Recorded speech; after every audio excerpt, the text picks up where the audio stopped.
પોરબંદર મત વિસ્તારના સાંસદ અને સ્થાનિક સ્વરાજ્યની ચૂંટણીના સ્ટાર પ્રચારક અને કેન્દ્રીય કેબિનેટ મંત્રી મનસુખભાઈ માંડવિયા આજે રાજકોટ જિલ્લાના પ્રવાસે છે।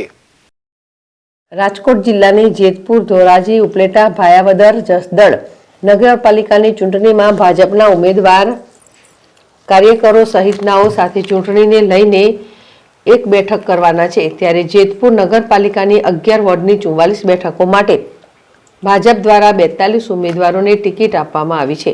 તમામ ઉમેદવારો ભાજપના કાર્યકરો, બૂથ પ્રમુખો, હોદ્દેદારો, આગેવાનો સૌથી કેન્દ્રીય મંત્રી મનસુખ માંડવિયાએ નગરપાલિકાની ચૂંટણીમાં ભાજપની તમામ બેઠકો જીતવા મુદ્દે ચર્ચા કરી હતી।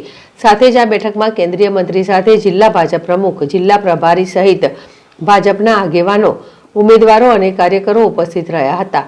સાથે બેઠકમાં જેતપુર પાલિકાના ભાજપના 42 ઉમેદવારો સાથે બૂથ પ્રમુખો, કાર્યકરોને ચૂંટણીને લઈને માર્ગદર્શન આપ્યું હતું।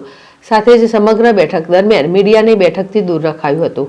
કેન્દ્રીય મંત્રી મનસુખ માંડવિયાએ મીડિયાની સાથેની વાતચીતમાં કહ્યું હતું કે ગુજરાતમાં સ્થાનિક સ્વરાજ્યની ચૂંટણીમાં તમામ નગરપાલિકાઓમાં ભાજપનો વિજય થશે।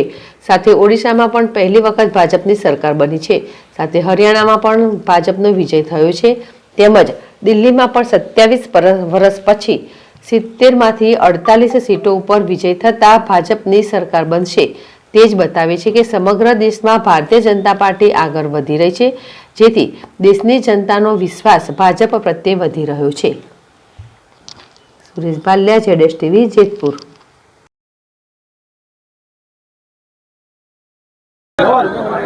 રાજકોટ જિલ્લાના પ્રવાસે છો, કઈ નગરપાલિકાની મુલાકાત લીધી, શું માર્ગદર્શન આપવામાં આવ્યું બેઠકમાં? રાજકોટ જિલ્લાની અંદર પોરબંદર લોકસભા ક્ષેત્રની અંદર